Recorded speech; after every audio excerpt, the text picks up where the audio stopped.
साथियों नमस्कार। एक बार फिर आप लोगों के समक्ष एक नई चर्चा के साथ। हम जितने भी काम करते हैं सब ठीक और सही करते हैं। अपनी बुद्धि से तो हम बहुत चतुर हैं, बहुत ही कुशलता से सारे कामों को करते हैं और सुखी होने के लिए पूर्ण प्रयत्न में हर समय लगे रहते हैं। पर बंधुओं, हमारी ये सोच कहाँ तक सही है?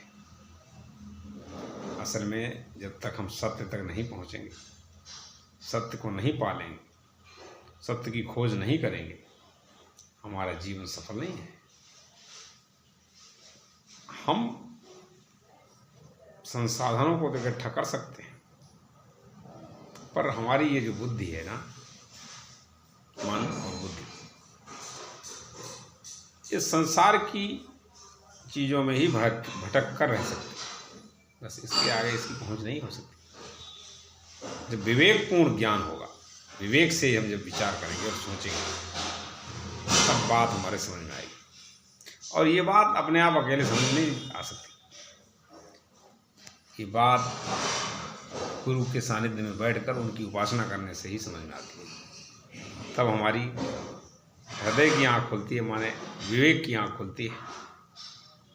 और जब हमारी बुद्धि विवेक से जुड़ती है, विवेकवती बुद्धि हो जाती है, तब हमें ये समझ में आता है कि सही क्या है। वरना तो हम सारे काम सुख शांति के लिए करते जाते हैं। धनोपार्जन में हम इतने व्यस्त हैं, मान सम्मान प्रतिष्ठा पद, कि हमारा जो असली काम है हम वो भूल गए। असली काम हमारा सत्य की खोज है प्यारे। जब तक हम सत्य की खोज नहीं करेंगे, उस अविनाशी पद की खोज नहीं करेंगे। अविनाशी पद की माने एक ऐसी वस्तु की खोज है, एक ऐसी चीज़ की खोज कभी जाए ना, वो मिलती है तब जाके हमारी बुद्धि विवेकवती बुद्धि होगी और हम यथार्थ को सही समझ पाएंगे। फिर हमारा बोलना, हमारा सोचना, हमारा चलना एक विधिवत रूप से इंसान के लिए जो होना चाहिए वो होगा। अभी आप गौर करके देखें कि ये जो स्वाभाविक हमारी स्थिति थी वो विलुप्त हो गई है। हमारे अंदर जो करुणा होनी चाहिए, हमारे अंदर जो लोगों के प्रति भावना होनी चाहिए, उसमें फ़र्क है। सजीवता होनी चाहिए, दया, प्रेम, करुणा, वात्सल्य, ये सब, ये जो अनुराग होना चाहिए जीवन के प्रति, सत्य के प्रति,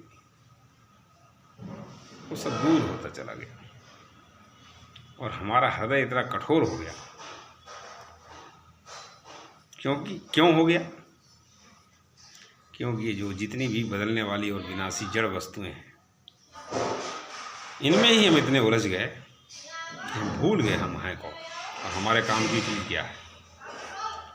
तो ये कोई भी चीज़ हमारे काम की नहीं है। ये बात जब कहने पर तो बहुत से प्रश्न आएंगे, नहीं है तो फिर क्यों लगे, आपके दिमाग में आएगा। लेकिन अब ये बात एक ऐसी चीज़ है जो हमेशा एक जैसी रहती है, और एक ऐसी चीज़ है जो कभी एक जैसी रह ही नहीं सकती, हमेशा बदलती रहती, निरंतर बदलती रहती।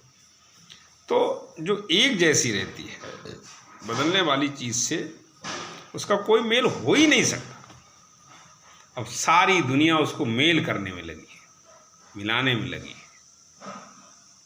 बस वो और चीज़ है, जो कुछ दिखाई पड़ती है, जो चीज़ है वो और चीज़ है, असल में हम और चीज़ है। ये बात गहराई से समझ में आनी चाहिए। तो इस मेल करने के चक्कर में हुआ ये, वो काम की चीज़ तो शरीर की है, समझ लिया हमने अपने काम की, तो हमारे व्यवहार, हमारा बर्ताव और ये सारी चीज़ें जो होती हैं ना, इनका संबंध हृदय से होता है। तो हृदय कठोर हो गया, सारे संबंध आज मर गए। संबंधों के प्रति जो भावना होती है उसमें फ़र्क आ जाता है, नहीं रहती है। आप अभी जो संबंध जैसे समझ रहे हैं उसमें फ़र्क जरूर आएगा। आप गांठ में बात मान लीजिए, ऐसा क्यों होता है? हम तो शांति चाहते हैं, अनुराग चाहते हैं, प्रेम चाहते हैं, हृदय में निष्ठा चाहते हैं, वात्सल्य चाहते हैं। फिर उसमें फर्क कैसे हो जाता है? इस विधान को जब हम समझेंगे तभी जाकर के हमें जीवन क्या है ये समझ में आएगा। फिर बहुत जीवन में आनंद आता है, क्योंकि आनंद की प्राप्ति हो जाती है तो आनंद तो आना ही है। क्योंकि हम सत चित आनंद, हम सच्चिदानंद हैं। सत माने हमेशा एक जैसी रहने वाली कोई चीज़, चित माने ज्ञान स्वरूप। कोई भी चीज़ जो दिखने वाली चीज़ें हैं वो दूसरी चीज़ को नहीं जान सकती। हाँ, एक चीज़ ऐसी है जिसके जो सबको जानती है। जैसे किसान खेत को जान ले सकता है, लेकिन खेत किसान को कभी नहीं जान सकता। आप मकान में जिसमें रहते हैं, आप मकान को जान सकते हैं, पर वो मकान कभी भी आपको नहीं जान सकता। ये छोटी और बहुत साधारण बात लगेगी, लेकिन इसमें रहस्य है बंधु, बहुत बड़ा रहस्य। ये बात कोई समझना नहीं चाहता, इसको बहुत छोटी बात समझता है। सब कहने इस चक्कर मत पड़ो भाई, अपना काम करो और पैसा पैदा करो, जितना पैसा इकट्ठा कर पाओ उसमें सुख मिलेगा। बस ये सोच लगे रहो, करके देखो। बात समझ में नहीं आई अभी, करो खूब। हम ये नहीं करें, आज के इस दौर में यदि पैसा नहीं होगा भी काम नहीं चलेगा। अब ये क्यों कह रहे? क्यों? पैसे की ज़रूरत हमने स्वयं इतनी बढ़ा रखी। पैसे का संबंध हमारे शरीर से, शरीर की आवश्यकताएं बहुत थोड़ी, थोड़ी थी, थोड़ी हैं, लेकिन अब आज के इस दौर में बहुत बड़ी हो गई। क्यों? क्योंकि हमने स्वयं अपने ऊपर एक जाल बन लिया है और हम उसमें फंस गए। तो यदि हम व्यवस्था नहीं करेंगे तो संभव। लेकिन वो जो बात है वो और बात है, उसमें कुछ भी हो जाए लेकिन आप पे कोई फर्क नहीं पड़ेगा। एक ऐसी स्थिति को प्राप्त कर सकता है मनुष्य, परमानंद, कामना रहित जीवन। कामना रहित जीवन हो जाएगा तब परमानंद की प्राप्ति। जब ये बात समझ में आ जाएगी कि संसार की कोई भी वस्तु हमारे काम की,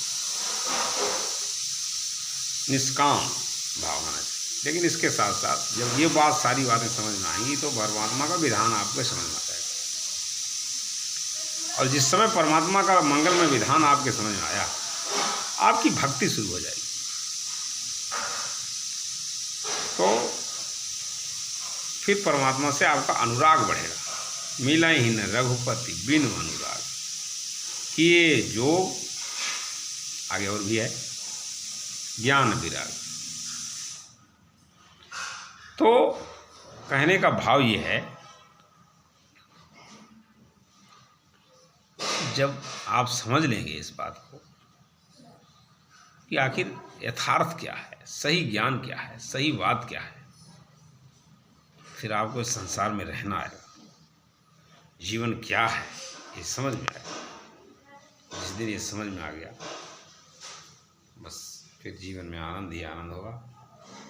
कुछ भी होवे भले, असत को दे ना आदर, ओढ़ समता की चाह। फिर आपको एक क्षमता मिल जाएगी, आप समाधि तक पहुंच जाएंगे। और हमारा लक्ष्य समाधि तक पहुंचना, योग के द्वारा समाधि तक पहुंचना ही हमारा लक्ष्य है। बस इस जीवन की प्राप्ति की ओर बढ़े। मनुष्य का जीवन सिर्फ व सिर्फ इसके लिए है, सत्य की खोज करने के लिए मानव जीवन है। बाकी तो सारे काम अपने आप हो ही रहे हैं प्यारे। हमें लगता है कि हम कर रहे हैं, लेकिन जब प्यास लगती है तो पानी की व्यवस्था करनी ही पड़ेगी। उसमें आप कर रहे हैं या नहीं करने का मतलब नहीं है। नींद अपने आप आती है, हमारे नसों में खून अपने आप दौड़ता है, जो भोजन करते हैं वो अपने आप पचता है। बहुत से सारे काम आप विचार करें, सब अपने आप। बीज खेत में आपने बो दिया, आप उसको अपने आप अंकुरित होता है। और आप कितनी भी उसमें आकलन कर रहे हैं कि इतना निकलेगा हमारी फसल में, ये आपका भ्रम है। आप अंदाज़ा लगा सकते हैं, लेकिन कितना हुआ, कितना हमें मिलेगा उसमें, ये आप कोई भी निश्चित ये बात नहीं बता सकता कि इतना हमें मिल ही जाएगा। बहुत सी बातें हो सकती हैं, बहुत सी प्राकृतिक स्थिति आ सकती। इस पे विचार मनुष्य को करना चाहिए।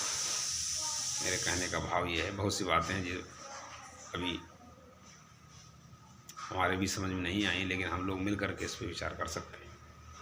हम ये नहीं कह रहे कि हम आपको कोई ज्ञान सिखा रहे हैं, लेकिन मनुष्य होने का हम इंसान हैं, उस इंसान की शान बन सकते हैं। बस यही मनुष्य का धर्म है। जीवन क्या है, ये बात हम अभी समझे नहीं ठीक से। बस हमने एक काम कर डाला, हमने अपने हृदय को बहुत कठोर बना डाला, जो हमारे लिए ही सबसे ज़्यादा घातक है। और हम तुष्टि नहीं अभी हमें मिल सकी। जबकि सारे काम हम तुष्ट होने के लिए करते हैं, लेकिन ये केवल योग के द्वारा ही संभव है। संतुष्टा सततम योगी यतात्मा दृढ़ निश्चय मैर्पित मनोर्बुद्धिर्यो मम भक्ता सामे। प्यारी बातें बहुत सी हैं। अब हमारा विचार करने का समय है। अब हम लोगों को एक काम करते करते, चलते फिरते, उठते बैठते कभी भी हम विचार कर सकते। ये विचार ही वास्तविक भजन है। 1 घंटा बैठ के आप माला जपेंगे, अब हम क्या कहें उसके विषय में। इस विचार से ही आपका जीवन निश्चित हो सकता है। माला जपते जपते भी मन घूमता रहता है, अच्छी बात है, आपको करना चाहिए, आपको भगवान के प्रति अनुराग करना चाहिए। लेकिन पहले समझ लीजिए कि भगवान क्या चाहते हैं आखिर। तो भगवान की इच्छा में ही अपनी इच्छा मिलाना भक्ति है प्यारे। भक्ति भगवान की इच्छा में अपनी इच्छा मिलाना ही भक्ति है। भगवान परमात्मा की इच्छा कैसे पता लगेगी? पता लगेगी, आपको पता है कि सही बात क्या है और गलत बात क्या है, हर कोई जानता है। फिर भी उससे एक भूल हो रही, वो विचार नहीं करता, सोचता नहीं कभी। ये बात है, बस इस पे हम लोगों को विचार करना है। बहुत सी साधारण बातें हैं, लेकिन असाधारण बातें। साधारण हैं, आपको लगती हैं, लेकिन असाधारण बातें। इन बातों से ही हमारा जीवन एक नई दिशा को पा सकता है। आज के लिए बस इतना ही। नमस्कार।